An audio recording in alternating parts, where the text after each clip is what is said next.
the wallet that Satoshi has 1 million Bitcoin. So 1 million times 16, that's 16 million times 1,000, that's $16 billion currently. So say $23 billion. But at the height of Bitcoin, that was $69 billion. That puts that person as like number 2 or 3 wealthiest richest in the world. What I'd love people to know is that even if you just had $1 a day, you can be able to buy Bitcoin. That's the goodness with Bitcoin now. You can don't buy need exactly. It's super divisible. Yes. So you can just decide, for the week, what would I have spent at KFC? And welcome to the POV podcast, the Point of View podcast with me, Kate Shira, where we give you a 360 view of what's happening in the world or what's happening in your world from our point of view and from your point of view. Of course, today we're going to be having a very interesting guest. And let me tell you why. Because we love money. We all love money. And to the start of 2023, I know you're thinking of how will I make money? How will I make sure that everything is afloat, that I'm able to pay my bills? And there's one thing that has been very common and that has been coming up, and even I've thought about it, and we call it cryptocurrency. My guest today has been on the YouTube scene for over 5 years, starting his career and talking about money, getting into cryptocurrency. He's going to be telling us more about him. But I call him Momo. But for real, if I want to send you money, what name will come out? James Wambua. James Momo.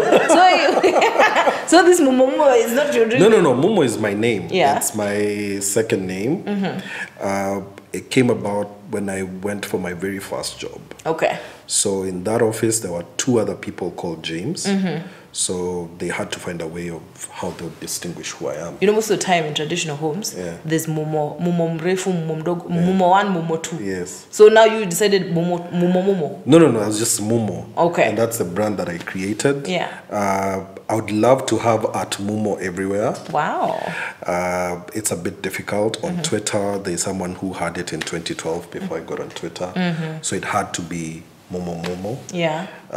Maybe when they repeat my name, money will show up. Say it twice. Yes. And then the bank account will blink twice. Yes.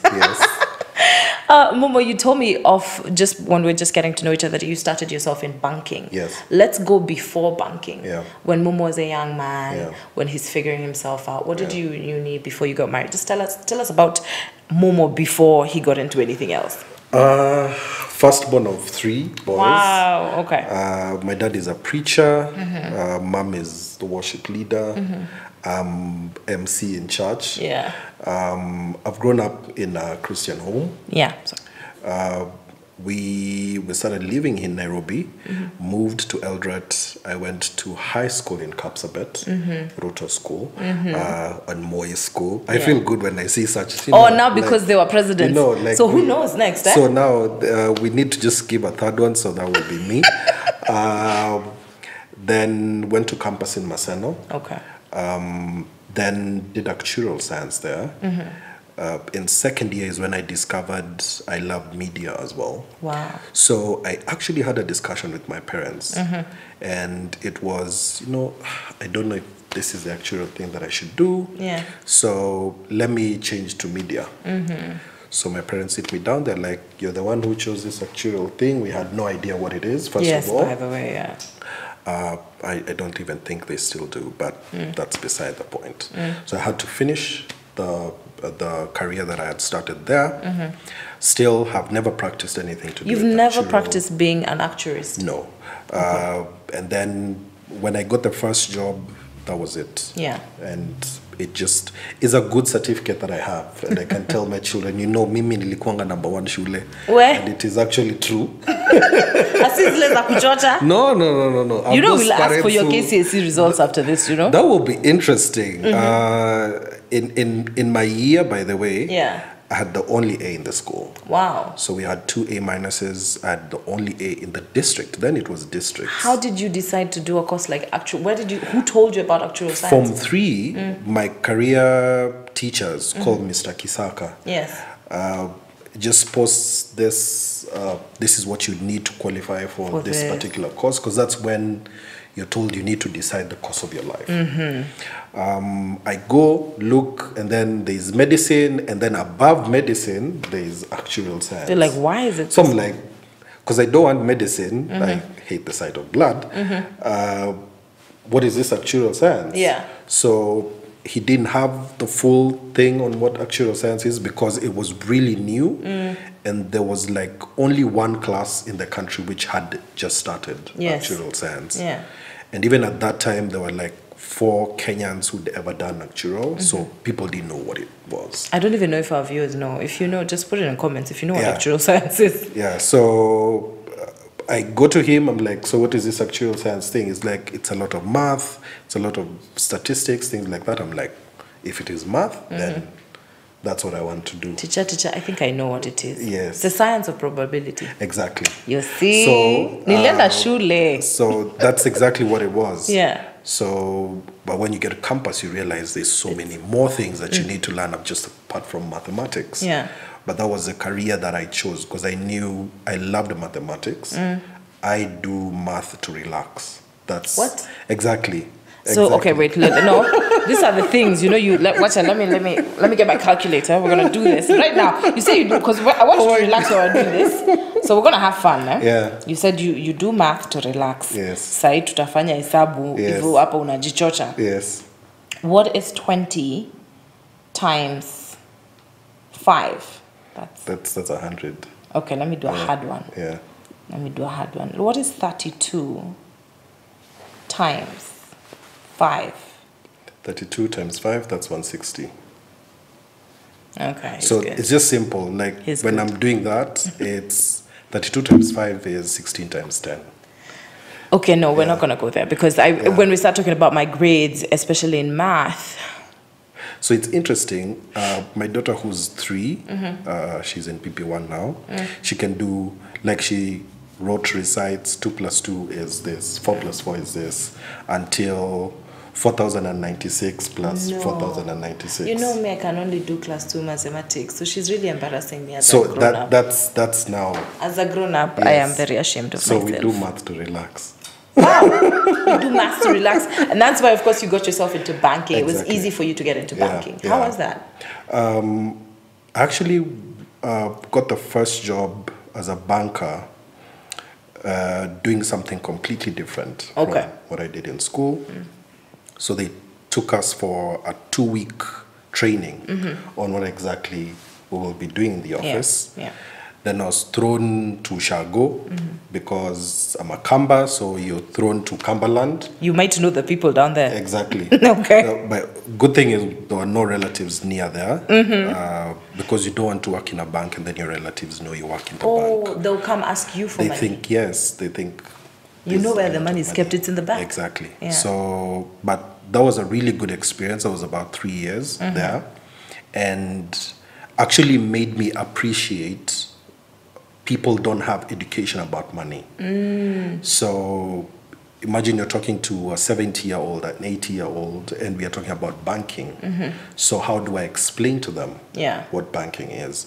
I have to learn the jargon, translate it now into something that she would be able to understand. And most of the time it might not be pure English. Exactly. And I don't remember the last time I spoke. Actually, my Kamba got better. Because of that. Yes. Okay, that's nice. Because we'd do our meetings, because I was dealing a lot with ladies doing table banking.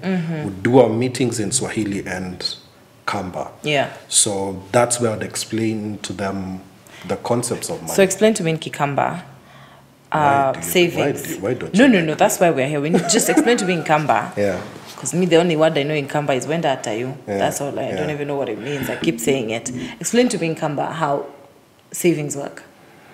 So the way I do it is a mix of Kamba and Swahili. Do for me. So I'm a customer now. Yeah. So it was when Mbesasia kusidi Oloi, no last maweke band. Sidi Oloi is for it to go up. Oloi is up. Okay. Yes. Okay. No last maweke Mbesa bando nikana isiae, so that it gives birth. I can catch a few things, by the way. I think I won't get lost. So it would be that concept of like when you're planting in our cultures, you have to put part of the produce aside for the next season. And in Kamba, it's called mbeu, nimbegu. Yes, the savings. Yes. Nimbegu, okay. So no matter how hungry people are in the house that day, Yeah. you never touch mbeu. Oh. Yes. Because So there's another season that's coming. So that's the science you were doing Exactly. to teach them. Okay, that was Yeah. really nice. So we actually go to, these are the things that you understand about how farming works and the things that you know. So we have to apply that now in Real life in and in banking. banking. You Was it such a big culture shock for you to have to rethink how you speak to your customers? Because in Nairobi, a very metropolitan place, Yes. everyone's only speaking English and Swahili. Now you're speaking to people who are way older than you, so respect has to be Yes. there. You have to speak in their language, Yeah. and you have to keep them as clients. Exactly. So when I was starting off, I was really scared about it. Yeah. But the place where I was, they respect bankers a lot. Ah, nice. Because you wear ties, things like that, yes. when you're in the office. So they put you on a pedestal Okay. almost. But when you go out, I leave my tie in the office. I leave my coat in the office. Yeah. I'm just shirt and trousers and Okay. in a motorbike for an hour to where, To where you're people going to are. relax. Most of my clients are 40 and above. Yes. Most of them. And the good payers for me were that age. So the people who were in their 30s, in their 20s were really bad payers. Yeah. But then I understood that I have a work to do at Yeah. that particular place. My age is nothing. I have something that I can teach you. And you, because of your age, you have something that you can teach me. Yeah, and also sort of a life lesson is Yeah. that, especially in the acquiring of money, because I've sat with people and sometimes you listen to people, they want to be billionaires at the age of 30. Yeah. But when we go to the banking system and look at people's accounts, because unaweza ona Yes. ni milioni ngapi ziko Yes. pale. To say the truth, most millionaires age 40 and above. Exactly. But why are people in such a rush to want to be millionaires by 30? I or think even less? it's a culture that we've created. We've created a very instant gratification kind of culture. Yes. And it's been exasperated, especially by social media. Because when I look at your social media, I'm like, that's the life I want. But you take 100 photos to post one. Yes. You get. So So people don't know that part and they don't want that part. So someone will look at me and be like, this is how I look at him. Yeah. This is where he's at. This must be It. who I want to be. They have no ideas the days I cry when I'm all alone, Yeah. trying to figure out where this thing is going to go. True. And people don't want that particular journey towards wealth creation. They want the results. Yes. Yes. Because we've made it such a, they call it the microwave generation. Exactly. It's really fast. Everything is, I won't lie, even for myself. I get a little bit impatient in traffic. I'm like, can we go? Why are you driving slowly? Yes. Can we go? Yes. We always want to go. When you land somewhere, Yeah. I have this habit, even when I'm going to a restaurant sometimes, I'll call before. So I want this and this. Nikifika nipate hapo. Yes. Hii mambo ya kufika kungoja, sielewi. So now what I do is the opposite. Yeah. So I have on my phone, I download as many videos as I can. Okay. So even when I have made the order and it's taking long, I don't notice. Oh, because the time 'Cause I'm you're busy. consuming something else. Exactly. Your mind is busy. It's Because I'm working busy out trying something to else. add onto my knowledge during this time that I have actually received, Yes. that my food hasn't gotten here, that we are in traffic jam. I can finish a whole podcast of 2 hours Ah, yeah. listening to because we are in jam, we are not moving. So I'll just have my headphones on, connected to my phone, and that's it. Me now, because of that very culture of wanting things to move fast, even how I move on the road is very calculated. Like I will not move between 4 p.m. and 7 p.m. on the Yeah. road. In case that's a joke to me. I'll move from 8 to 9 Yeah. because then I know it's free flow. Yes. The same thing in the morning. I'll move from 4 a.m. to 6. Yes. 7 is a joke. Yes. So knowing that, with that knowledge, that's how I live my life. Yeah. Na kwa hata nimepiga hesabu. Nataka kuwa mahali nitaenda haraka. Yes. 2 points I remember recently, some friends of mine were like, oh, let's drive all the way to Eldoret. I'm like, no, our flight is 45 minutes. Yes. How about we do that? Yeah. Because who is on the road for 8 hours? Who's Yes. that person? Yes. I don't know who that person Yes. is. So this culture of wanting things to move fast and with money moving fast, you have seen money work. And you've seen how it is in the rural area versus urban area. Yeah. Why are we coming to the urban area? Tunakujia nini huku Nairobi? I think it's a political thing because the cities have been made like that's where all the services are. Yes. that is what counties were supposed to solve. Still haven't done, in my opinion. You think so? Yeah, I think people think more opportunities exist in Nairobi, which is true to some extent. Yeah. And when you get used to it, you feel like all the other places are really slow. So it's something that gets you need to get used to, because I used to pay rent of 6,000 bob for a month, and I'm living in the poshest area of the whole town. So come with that 6,000. I show you where you go. Yeah, In this exactly. Canairo, Yeah. come with just that 6K. Exactly. I show you. Yeah. So people feel like they cannot survive in this environment. But I think it's just humbling yourself. If you have, like right now, if you have internet, Yeah. it doesn't matter where you live. By the way, if you have internet and you work on the internet, you're good. It doesn't matter where you live. But so many people want the other things that are associated with living in Nairobi. Yeah. So it's a culture around that brings people here, even though ni shamba la mawe. But you would be living a very comfortable life Away. somewhere else. If you ask me, I would trade it all in a second. I would trade it all in a second. Right now, it's just that my program is not my own, but I'm the same way. Like I'd rather, I have a farm that we're given, I'd rather be there. Yeah, it's peaceful. Exactly. Hakuna pee pee pee. I'd rather be there. But it's just that, you're like... You know, the thing about Nairobi is the human traffic, and I tell people that all the time. The human traffic of Nairobi, the number of people that are walking on Moi Avenue, Yeah. that is enough to feed you. Yes. Because there's a day we're just driving in and I was like, can you imagine shops are open till Sunday? Yeah. Now, they can't be open if they're not making money. Yes. If you're not making money, unafunga unaenda nyumbani. So the human traffic is the reason as to why people are here. It's nothing else. Yeah. So if the human traffic was able to diversify kidogo, it would work. But I have to commend you for being courageous enough. 5 years ago, starting your YouTube channel, jumping into it. Yeah. Oh my God. Thank you. Do you remember your first video ever? Yes. I was seated in the office, 5 p.m., and I had started creating a few videos on Facebook. Yeah. Just going live a few times here and there, talking about, 2 minutes. Those like TED Talks. So then I discovered YouTube. Nice. That was actually 2017, 9th of May. I always remember that date. 9th of May. So my birthday is coming up for my channel. So I was seated in the office. I've just finished my work for the day. And then I put my phone just on the computer in vertical mode. And I'm like, guys, I have been creating some videos on Facebook. I'm thinking maybe we should start on YouTube as well. Yeah. I have no idea where this is going, but this is my first video. Join me on the journey. Let's go. And I put it up. Yeah. And I was like, you could hear my voice was shaky. Okay, now I hear it when I listen to it. Yeah. But I was like, I don't care. You see, that's the thing that most people don't have. We are so afraid of what will people think about. And most people, it's your friends. I'm like, what will my friends say? Exactly.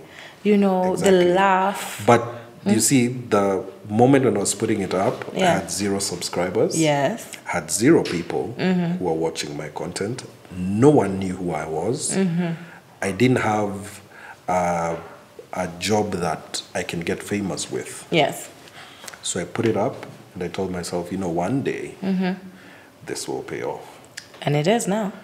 It has. It is. It's gonna. 47,000 subscribers later. Yes, we just woke up today. God. Like as we are shooting this. High five, my G. Like that. 47,000. Hey. Projected by April will be at 50. And that's the way. Because it's just been like, people just come and I don't remember the last time I told people to subscribe. So subscribe. Check him out, by the way. He's really cool. And we met at a crypto conference. Crypto conference. Yes, it was really interesting to see how, you were very eager to learn about crypto. And even since I've just seen you posting about crypto all the time. We're going to get into that. Yeah. But let's stick to the content creator lifestyle. Yeah. There's so many content creators that have come out. I'm a content creator of myself. I'm always like, whenever I'm around, moving around, I tell people, today in the morning I had breakfast, Yes. You've not shown so much of a personal side. You have shown glimpse, which which parts is Momo willing to show us when you talk about content creation? So early on, I Yeah. realized the kind of creator that I am. I don't think my personal life is very exciting. Okay. And then my family is very private. Nice. Like me and my wife is like the opposite of me. Completely. She rarely posts on social media, and I don't tag her in photos. Doesn't That's- want to be tagged. That's the agreement we have, the two of us. So that's a life she That's has. as a very unique kind of girl who does not want to be posted. Exactly. Or most chicks, No. why are you not posting I me? just put her on the birthday, like on birthday or when we are celebrating our anniversary. What are the birthdays for the babies? So just on the that's when I'll do it. Anniversary Even now, and birthday. the children, I don't post them on social anymore. Okay. Yeah. And why is that, by the way? Why don't you post your kids on social media? It's just I've chosen just to keep them private. Okay. Like I don't want them to. They don't have a choice right now. So that's our personal choice. That's a good choice. So now when I realized I'm not a vlogger, because even the recent videos that I did when I did some travels last year, Yeah. I had to teach myself some of those things, like just putting up a camera to my face and telling people this is what I'm currently doing. I usually just do things and Enough flow. that's my thing. Yeah. So I knew that I wanted to tell people about money and I wanted to share my knowledge about business and things like that. Yeah. So people come for that. They come for the utility. They don't come for me. I like that. I like that. And when you know this is what people are coming to get from you, Yeah. it's better to keep it that way. Yeah. Because sometimes people want to do so many things, you want to explore so much, and Exactly. it doesn't make sense. Yeah. But there's one thing that you explored so well, and it's clearly working for Yes. you: the world of crypto. Yes. Tell me now. Tell me now. Don't lie to me anymore. Is there money in crypto? Oh my goodness. I Just don't lie. wish you would believe me. No, just, that's why we're here. As friends, it's even I'm trying to sit up so that I see if you're Yeah. gonna be truthful to me. Yeah. Is there money in crypto? There's too much money. You lie. There's Too much money in crypto. There's, like when I fully discovered how much is there, I was like, I don't care if you people don't watch these videos, I'm still doing them. How many videos for crypto do you think you've done? Should be about 100. 100 videos. Yes. On crypto. Yes. And some of them they touch on Kenyan crypto and how Kenya has conducted its Exactly. cryptocurrency, and Zingineni looking at the outside market. So mostly what I try and do right now is helping Kenyans as much as possible get to buy their first Bitcoin. Because I realized that was something that wasn't being done. Yeah. And also wasn't being done right. So like we had said earlier about the fact that I love breaking down things that I know my children would understand. Nice. Because we have those discussions about Bitcoin and crypto in the house. With a 7-year-old. With them, yes. So she asked some questions, I'm like, that should be a video. So, quick question. I'm a 7-year-old. Yeah. My face, yeah. I look very young. Thank you, Yeah. guys. Yeah. Love you guys. Thank God you. is good. Amen. You explain to a 7-year-old Yeah. what a cryptocurrency is. How would you do it? So now that's a good question because I actually did that. Yeah. Explaining what Bitcoin is to my 7-year-old. So this is how I do it. Tell me. So now you're she's called Joy. Hi, Joy. I'm young at heart. So this is how we do it. So when you have money, you need money to be able to buy things. You see the way you can buy sweets at a shop, you can actually be able to have money, but sometimes the money is not physical money, like Yeah. this 100 shilling note. Okay. But then the money can be on the internet. Okay? Yeah. So instead of me being able to just carry physical money, it can be on my phone. Yes. So on your phone, so it's just the same way like M-Pesa. That's the question I was asked. Like exactly. Because in my head I was like, yeah, it's in a gadget as well. It's just like M-Pesa. Yeah. But it is not money that you can get from a shop. You need to buy it as well. And then it's on also the internet. under a universal currency because Exactly. with M-Pesa, it's mostly Kenyan shillings to Yes, Kenyan shillings. yes. Okay. So that's the explanation. And so how are you able to keep that Bitcoin on your phone? How do you keep it secure? So now the question was, how do you keep Bitcoin on your phone? Yes. So it's like, you see, when you have physical money, you usually have a wallet. But now because this money is on the internet, you need a wallet as well to put your money on the internet. A virtual wallet. Exactly. Okay. So now when I'm explaining that, things like hot wallet or cold wallet, virtual wallet, I don't mention those things. Okay, now even because don't those do are that. those are too hard for her to understand. I don't even know. But They're she hot understands. wallets. Exactly. But it's just simple. Like Okay. that's just a wallet that's connected to the internet. It's a hot wallet. Yeah.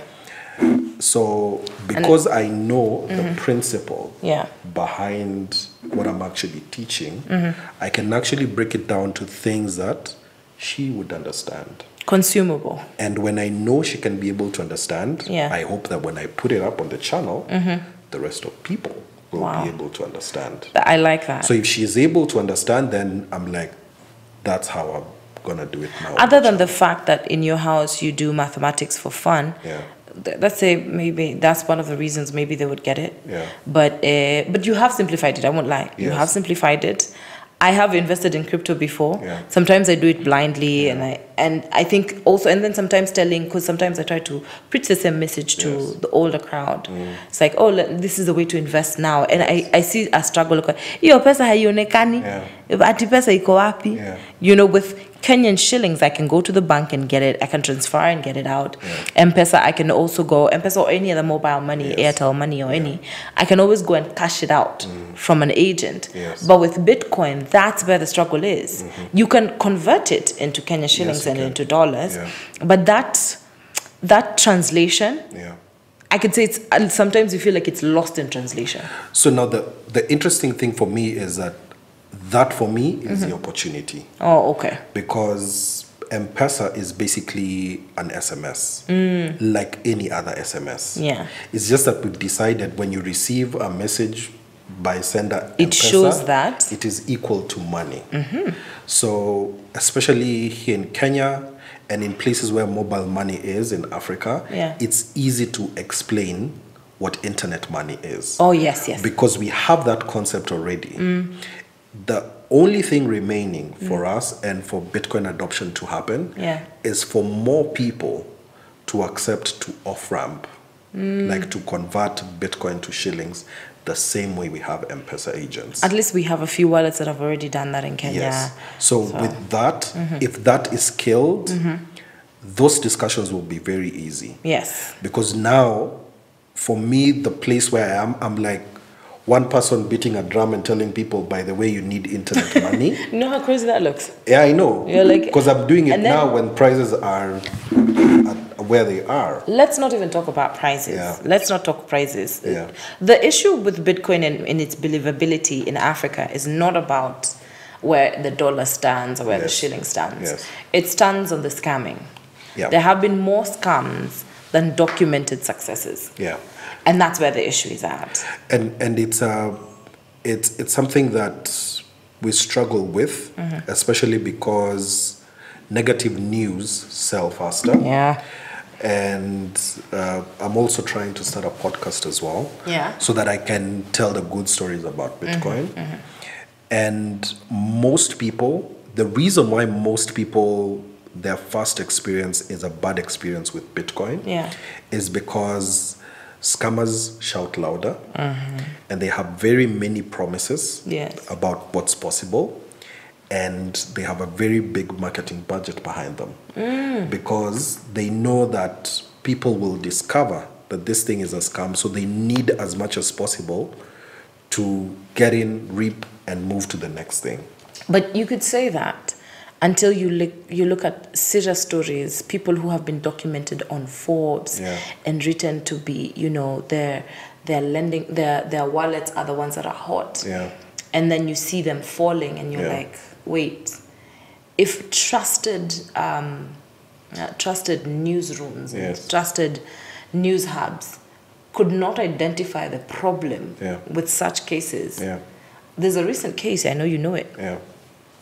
and we don't want to say names because it's still in court. I guess, yes. They're still in court, yes. so you can't be like, oh, they scam. They're still in court until proven guilty. But there's a lot of money that disappeared, and these are people who are backed by, you know, leading big names We're people, talking yeah. Forbes, Yes. Bloomberg, Yes. Times, and you're like, yo, this guy is legit. Yes. And then the guy falls. You see, now that's bring the scars. It's not even Yeah. this was not even an African case. Yes. It was an American It was an case. international An thing. international case, to Yes. say the least. Yeah. That's where the problem is with crypto. That's where the fear is. So now that, as in, when all these things are happening, Yeah. I feel bad that people are losing money, but I'm also vindicated because the way I try and teach, I tell people there's a difference between Bitcoin and other coins. Ah, yes. So you will not hear Bitcoin has scammed anyone. Yeah, just the same way that land is a good investment. Yes. It's just that scammers exist in that particular. We live in sector. the same realm. Exactly. Yeah. So there are currently over 22,000 cryptocurrencies in the globe. 99% of them, Yeah. you don't need to know them. If you decided today that your investment portfolio is going to be Bitcoin, Yeah. you will be okay. Right. You will be fine. You'll be fine. Yes. As in, you just need to add common sense to your portfolio. That's it. Like, if you look at Bitcoin 2016, it was at $200. 2021, it was at $69,000. Right now, it's at $23,000. Last month, it was at $17,000. So it keeps. So it it has will times keep and on, peaks and exactly, yeah. it will keep on going up and going down. Yeah, but it's there. If you invested in 2016, right now you don't care what Do you the know, price I was is. one of those people. I was one of those people who did not do it. Yes, There's a guy who kept on telling us. yes. I never forget, he was called Mugambi. Mugambi told us, hey, kitu crypto inakapoa, Yeah. nini, jump into it, Yes. da. I was like, now what is this? Yes. Hii ni kitu gani? Yes. But it sounded exciting. I wasn't balling at the Yes. time. If I was balling, I think I should have. But it's not that I wasn't balling. I was earning whatever I was earning. It Yeah. was enough to make me survive. Yes. But if I thought of it, I won't lie. I think yo, man. But the good thing is, now you know better. What I'd love people to know is that even if you just had $1 Yeah. a day, you can be able to buy Bitcoin. That's the goodness with Bitcoin now. You can don't buy need, in. exactly, it's super divisible. Yes. So you can just decide, for the week, what would I have spent at KFC? What would I have spent at Java? Yeah. 700, 1,000 shillings. Yes, how So about- instead of that, let me put aside in a month 4,000 bob and daily just keep on buying. It's boring, especially when you try and think of how people make money with Bitcoin. It's super boring. Yeah. But that's the way to do it. Like, if you did it the boring way, for me, I'm like, 2025, when people are looking at this thing and Yeah. they'll be looking at it, people look at me and be like, that guy was a prophet. He said it before. Exactly. So you want to tell me a time will come where cryptocurrency, especially Bitcoin, will have surpassed the normal currency that we use every day? The thing is, as things are going, there's nothing that is possible to stop it. In fact, You had it here first on the POV podcast Exactly. with Ketira and Mumo. nothing will, like, even if you hypothetically were able to bring in all the big nations to try and stop this, Yes. it's not possible. Let's talk about stopping it. Yeah. Last year, I remember we had a Twitter space with a couple of people speaking about CBK, the Central Bank of Kenya, Yeah. already. Yeah. Walikuwa shanza kufikiria how they want to get a centralized digital currency. Yes. And we're seeing those discussions out there. Yeah. And especially the discussions right now are surrounding how dangerous it is. Yes. And a lot of governments, especially in the West, are already thinking and trying to pitch the knowledge that it is dangerous. Yes. Why do you think that is? Because kila mwamba ngoma huvutia kwake. Mashasikia kila mwamba ngoma hivyo venye Huvutia alisema. kwake. Exactly. As in, every government is selfish. Yes. And every government wants to be able to control its citizens. Yes. It's a sad thing to say out loud, Yeah. but it's a reality. That's the reason why they want to monitor M-Pesa transactions. Oh. So that you can be able to control and see this is how much money you make. Yes.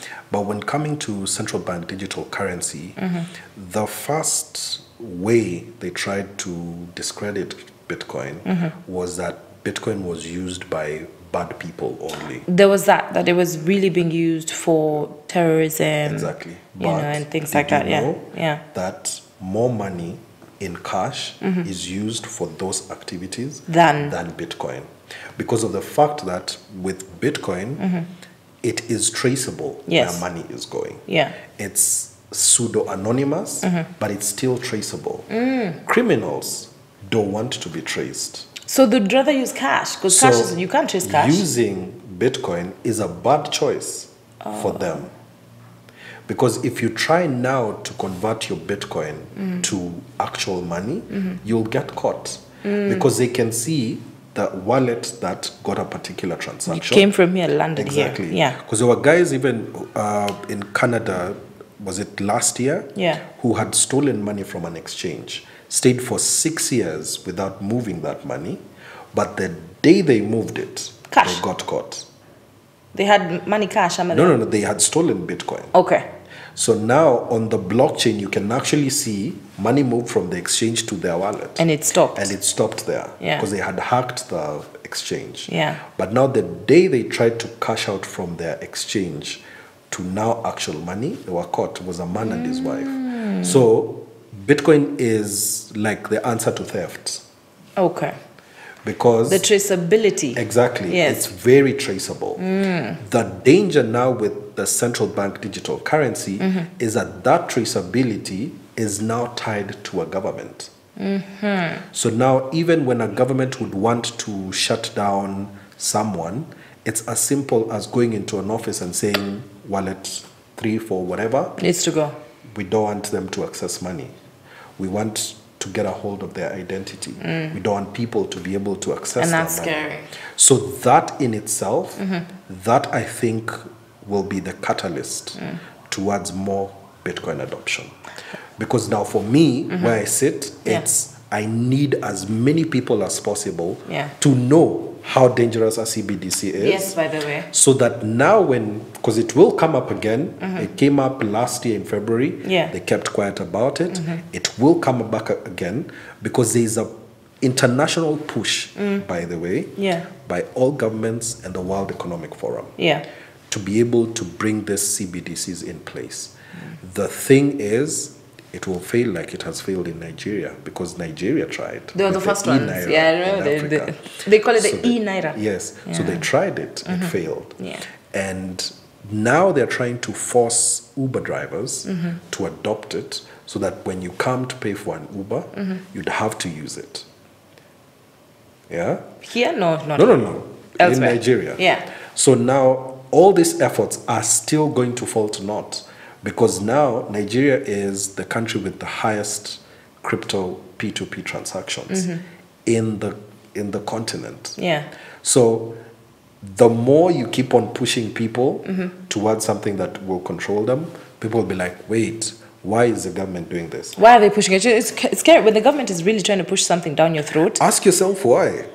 Trust me, I do. Huduma number. Exactly. That's one of the anytime big the ones. government tries to shove something down your throat, it labda wezi imeza. Hiyo kitu iwezi. Yes. Now I want to ask you a personal question though. Yeah.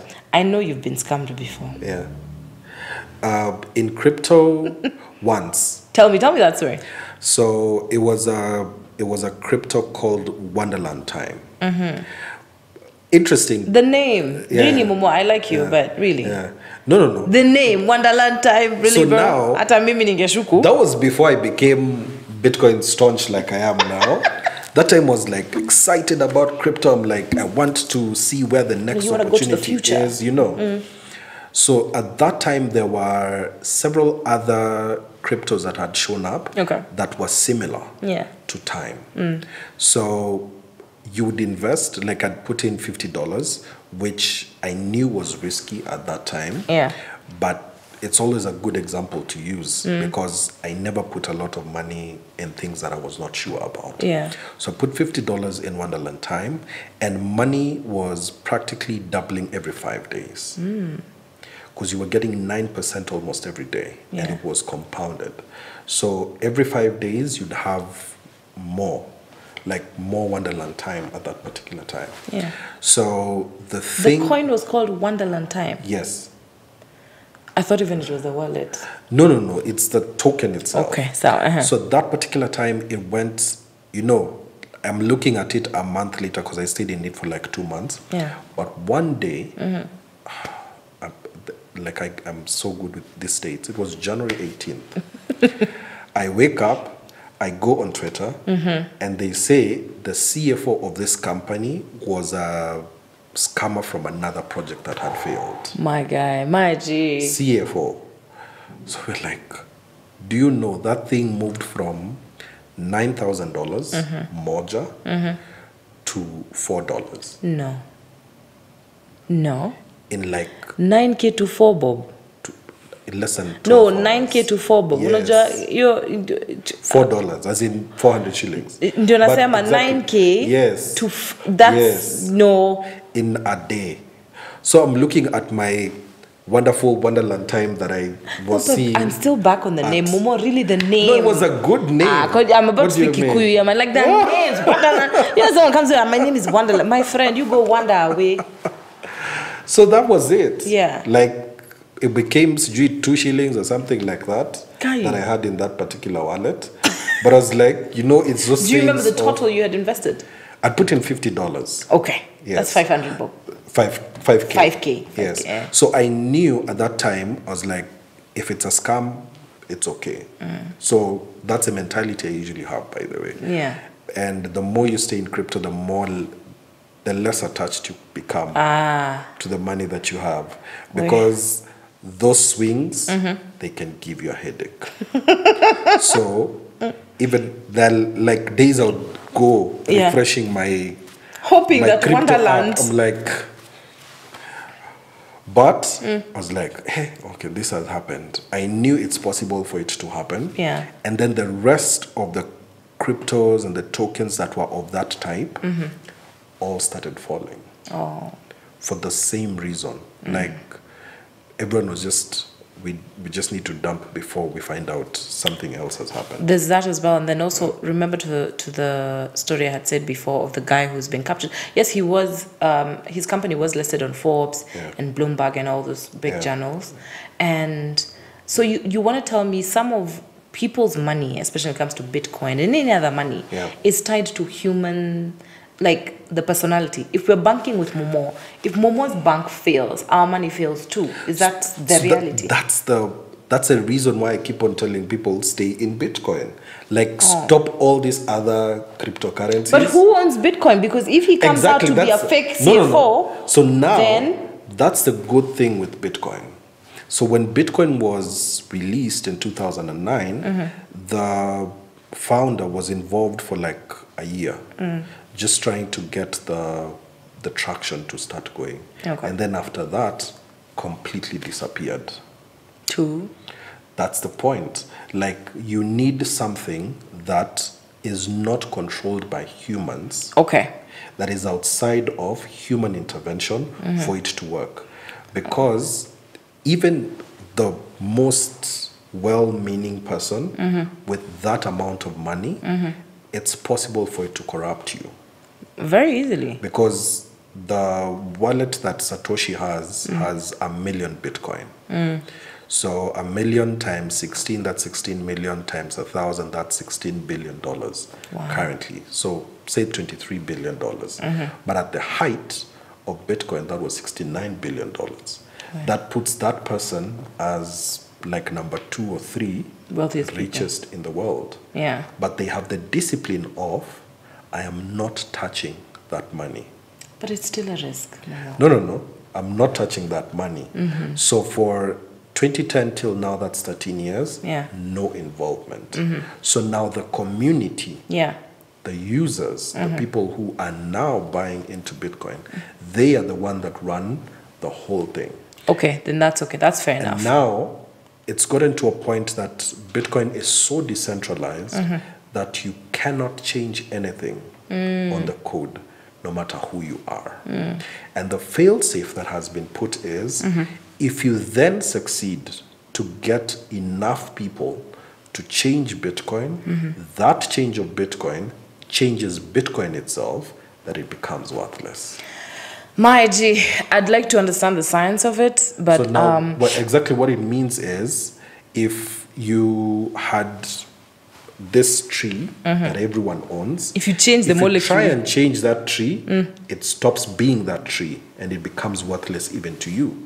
So the effort that you have put in to try and take control of it is wasted because you will not get any reward. Okay, I think it's safe to say Momo wants you to invest in Bitcoin.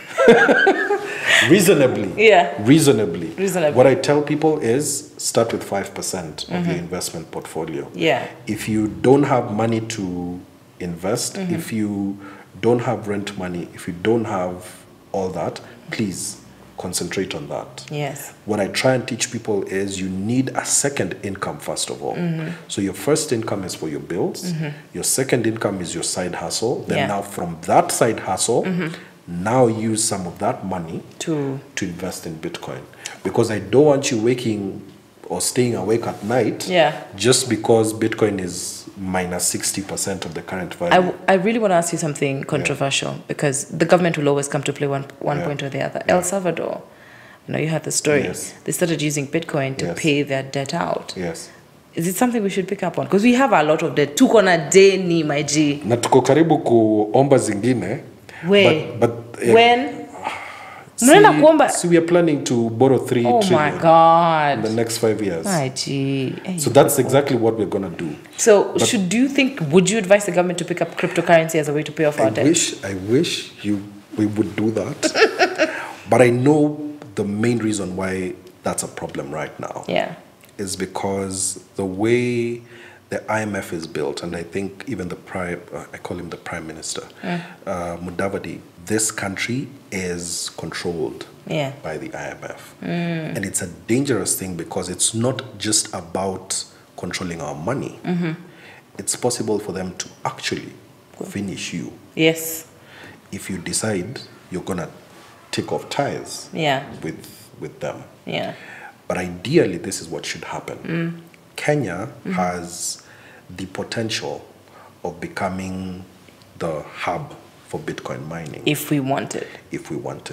However, because many of our leaders, and I'm not going to mention any by name, but many of our leaders are short-sighted. Okay. And they want... Says the guy wearing glasses. Anyway. No, they are it was right there. Short-sighted, and they want to reap their money back. Yes. And they want just to build wealth for themselves. That's true. And secondly, there is a concerted effort to keep Africa where it is. Yes, that is true. Yeah. So those two things, because Bitcoin is true Ubuntu, because it's money for the people. Yeah. And if we are able to use money that no one controls, then we have true fairness. And there's a reason as to why countries like El Salvador that are trying have been... Exactly. They're getting as much heat as they are. So they get a lot of heat because the IMF wants every third world country to depend on them. Yes. And those are some of the... Because they're very controversial, those are some of the things I'm planning to talk about on my podcast. Wow. So that people can actually see the truth. But aren't you scared? When you start talking about things like that... The government will know. Tell me your house number. House number? No, I don't have a house number. But Ukona house number. The point is, like, the truth cannot be hidden. But aren't you scared? With every truth speaker, when you're coming to, and especially when you're trying to educate people to elevate them from one place, they'll come for you. If I get influential enough, yes. Okay. But the hope is that people can be able to see what is actually happening. What would you tell the Kenyans who have lost, like I'm seeing back in 2022, people lost around $120 million in Kenya. When I hear, I'm like, $120 million, a lot of money was lost to any Kenyan. What would you tell them so that they could still believe in crypto even though it fell at one point? I think one of the important things is to learn money requires respect. Okay. And what that means is if you do not chase high returns, then you can actually be able to make better financial decisions. It is sad that people lose their money. I lost in some of the schemes when I was a bit younger. So then you need to learn how money works. Most people, by the way, even because of our education system, people don't understand what money is and what it's supposed to represent. People don't know what Bitcoin is. So if someone just comes flashing a card saying this is Bitcoin, and you follow them because they tell you you'll get 10% returns, you'll get money like this every single day, or there's an education package. Now we are not selling Bitcoin, we are selling education packages. Yes, by the way. And it's this amount that you're gaining per day. If you bring in people, those are red flags that you should be watching. Anytime, by the way, that's very essential. Bring in 2 more people, you'll earn. That's a scam. Because if I decided, honestly, Kate, if I decided to stay in my home and never upload a video about Bitcoin, I'll still make money with Bitcoin. I don't need anyone to invest in Bitcoin for me to make money. You've already done it on your own. I can be able to do it on my own. I can be able to secretly, like so many Kenyans are doing, make money with Bitcoin and never have to tell anyone. The reason I tell people about Bitcoin is because I believe I shouldn't succeed alone. That's the only reason why I try and do it. And then I don't need you to give me your money so that I invest for you. That's a unique thing. You when you're educating people, you're not telling them, oh, come to my wallet, follow my wallet. I'm like, this is what I'm doing. That's my philosophy. If you follow the same scheme, if you follow the same steps, you can be able to do it on your own, because I'm doing it on my own. And especially when people tell you you need to send money to this wallet so that it gets in, that's not the way it works. They would rather just, if you have a TV that can play YouTube, if you're lucky enough, put it there, go on your phone and pause. When I say this is the step, do that step. Go to the next step, because I show it step by step. And if you do that, you're safe. Wow, man, the safety of money is one of the biggest issues that we have in our country and all over the world. We always want to be sure that money we can keep and we can't lose money. But one thing is for sure, you can lose money. And you told me especially, I remember he mentioned this off air, the people who live in the urban area are the worst people to lend to money. Let's go back kidogo to banking. And a lot of lending firms have come out right now. Watu wanafanya mambo ya lending left, right and center. What do you think about the lending culture? Because you were a lender at one point. I was a lender, and one of the biggest problems we have right now in the country is that we have an economic situation that forces people to depend on these apps. Because if it was possible to grow your business here in Kenya without issues, if it was possible to scale your business without issues, people will never need to borrow from predatory lenders. By the way. Because if you find it hard just to be able to make money from the thing that you're trying to do and your side hustle, then you have to look for a way, because your children will not stay hungry. Your landlord doesn't care. So people will now go into those particular apps and try and borrow from them. The sad bit about those loans is once you borrow them, it becomes a hole that you've dug yourself in. And so many people are unaware of how deep the hole is until, like for me a few years ago, I had placed them in a folder and then I looked at the number of apps that they were. That's when I was like, oh my goodness, what am I actually doing? You found that you're borrowing